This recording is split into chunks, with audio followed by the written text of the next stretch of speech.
I didn't give a fuck. When I played, I didn't care.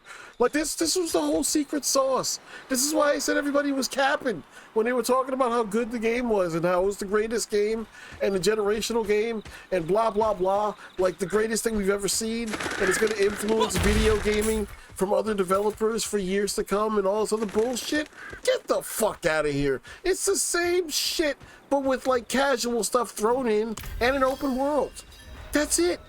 It was just open world Dark Souls. Now, is that like to say that that's bad or anything? No, actually, not at all. I thought it was a fantastic game. I thought it was a great game.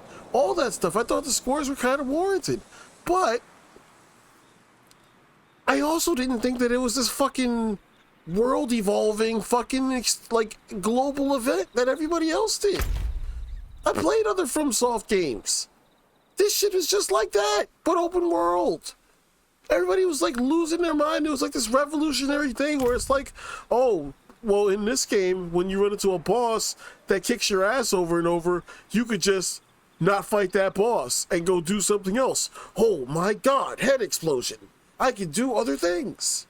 Because we've never had other video games where that's also a thing that you could do. Like you see how your brain went to RPG instantly? And that's my point. That's literally my point. There's tons of other games that have done this stuff that you just don't care. But for whatever reason, when FromSoft does it, it's like everybody has to celebrate it. It's like, get out of here with the cap. This isn't groundbreaking shit. And even now, a year and a half later, that game is still not fucking optimized on the fucking next-gen consoles. On PS5 or Xbox Series. Neither one. You know why? Because they don't have to bother doing it. Nobody cares. Nobody's holding any fucking flames to their feet or nothing. They just got away with it. It was on the fucking review. All the reviews talked about it. Yeah, this game runs like shit. It kind of looks like shit depending on how you run it. But 10 out of 10. Who cares? GG. Be mad, Ubisoft.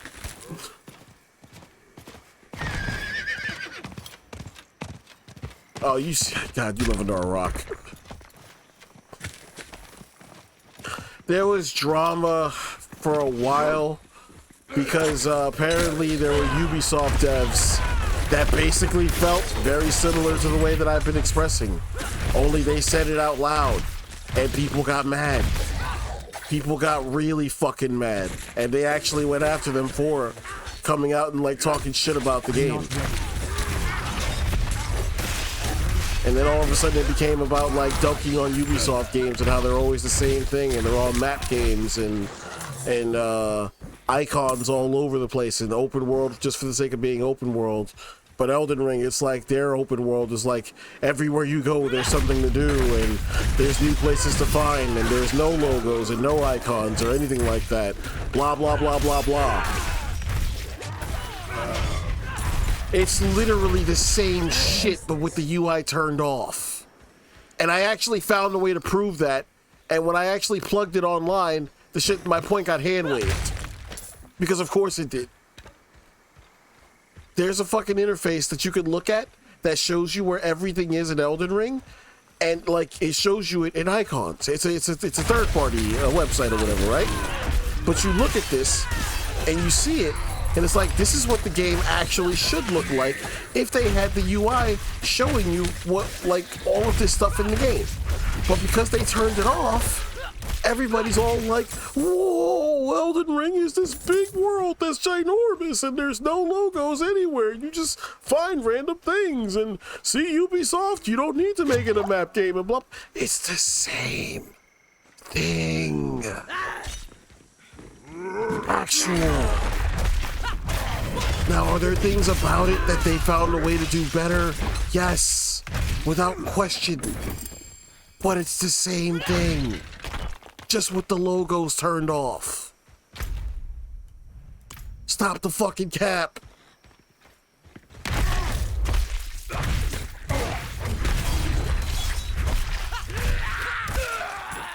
No, actually, I gain brain cells because I see the narrative and I go against it. Losing brain cells is going with the narrative with everything that you see and read. Gaining brain cells is seeing the narrative and questioning it.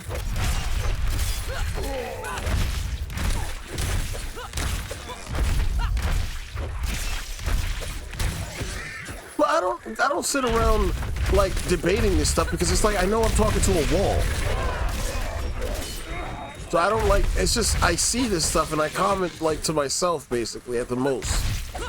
Now, if I had a platform to openly speak on this stuff, I would. Because I like conversations. I actually do like encourage conversations about a lot of this stuff. But civil conversations, not fanboy bullshit where guys are just like saying the same shit they heard some other asshole say and they're just basically repeating somebody else's talking points. Yeah, it's like 90% of the internet. Yeah, it is.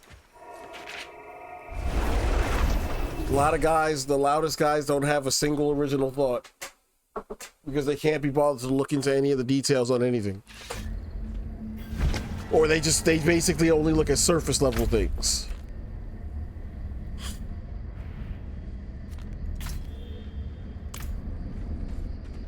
And they're so caught up like believing surface level things that even when you tell them the actual details, they just stonewall all that information. They're like, nah, I'm still right, even though I'm actually wrong.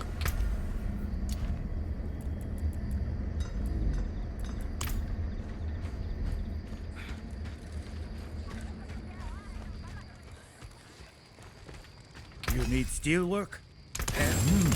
Good salvage. It's the same thing when people talk about Halo Infinite. That shit, that's another one that drives me insane because everybody's talking points around Halo Infinite is completely off. Everybody always talks about that game like it was a failure, but it's not. What's incorrect about that assessment is not that it's a failure. What's incorrect is why it was a failure. Everybody has this thing where they talk about Halo Infinite like it was just a failure, full stop, period. When in reality, the game released as basically the bare minimum of what everybody was asking for. Before it came out, all people wanted from 343 was a Halo-ass Halo game. And a good one. Just a good, old school Halo game. On release, that's exactly what Infinite was. To a T. And it was a damn good one at that. It had a good campaign, it had good enough multiplayer, and it played and ran clean as fuck. The real issue is that it was also a live service game, and they didn't have their content cadence at the appropriate place to warrant the live service format. So what actually ended up happening was the seasons were going too long with not enough shit being added, and you were waiting too long, and stuff that was missing to begin with was also taking too long to actually arrive in the game. And that basically came together to form a narrative around the game that reviewed well, was received well, ran well, launched well, had 20 million active users in the first month. All of this completely hand-waved because of the live service part. Now everybody moving forward is like Halo Infinite was a failure, full stop. Not one good thing about it, which is not how it happened at all.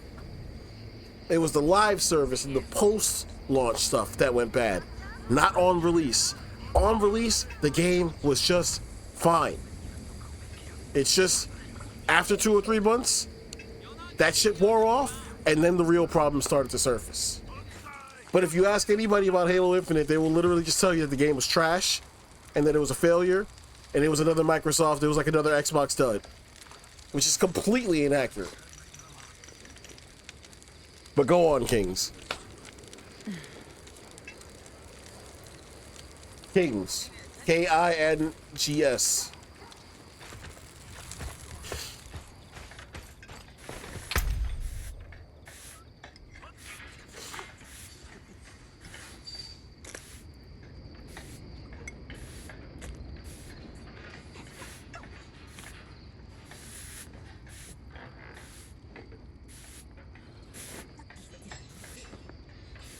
Yeah, that's a valid gripe.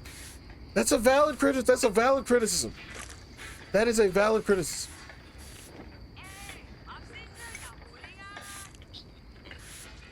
Right. And you see how you can say that with no problem, and that'll just be that? Not enough people can do that with anything, really. If something is not for you, it's okay to say that it's not for you. It's not for you to say that the shit is just trash, full stop. Just because it's not for you. Like, prime example, I'm not really the biggest fan of like PlayStation first party styles where it's like this third person, over the shoulder, slow walk, cinematic, filmic experience and stuff like that, where they're more akin to like movies than they are video games. It's not really my thing. But nowhere ever would I be caught dead saying that those games are trash.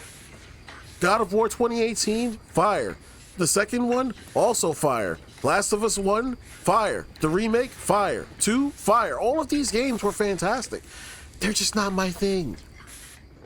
I don't care if I don't play them. I don't get, it doesn't move my meter any which way.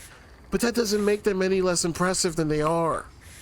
And it's like people just don't have they don't have the mental capacity to basically disassociate their personal feelings on something from the reality of what it is. It's no, if I don't like it, it's because it's trash. Not because, you know, I just have preferences. And that doesn't even just go with games. That goes with like stuff like builds in games as well. And like RPGs and MMOs. And build crafting is the same thing. Because you use a weapon that you suck with doesn't mean the weapon is trash. It just means it's not for you. But somebody else could use that same weapon and look like an absolute god. You know what I'm saying? It's just annoying.